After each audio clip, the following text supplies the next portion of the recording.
Hi everyone, hope you're keeping fit and well.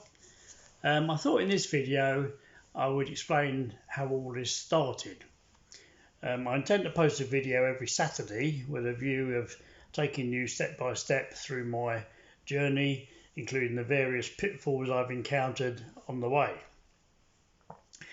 To keep up with events, obviously subscribe to the channel and join me on my journey. So, how did it all start?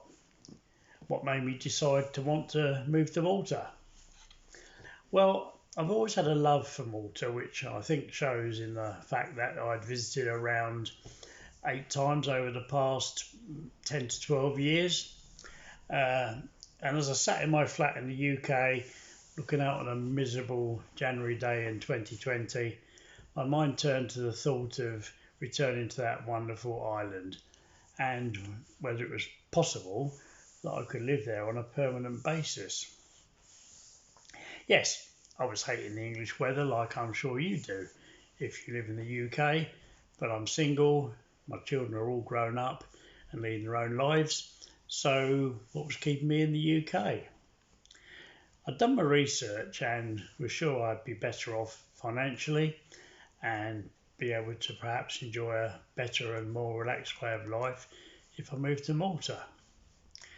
There were, of course, many important things to find out, such as what were the criteria for living there, where would I live, would the withdrawal agreement of the UK from Europe have any effect?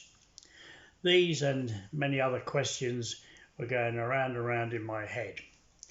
But obviously the first thing to do was to book a visit, so a flight and hotel was booked for March to Malta, which is a place I love as everything is pretty much on your doorstep, and this was where I was hopefully going to look for somewhere to live.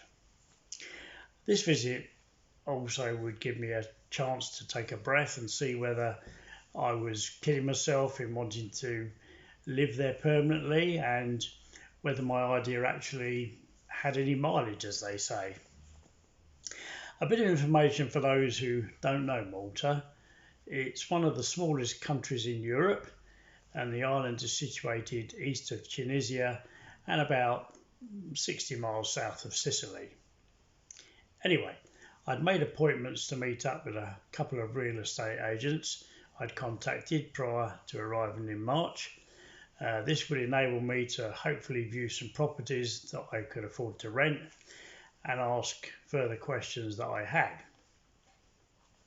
So, next week I'll continue the story. So in the meantime, as always, thanks for watching and stay safe. Bye for now.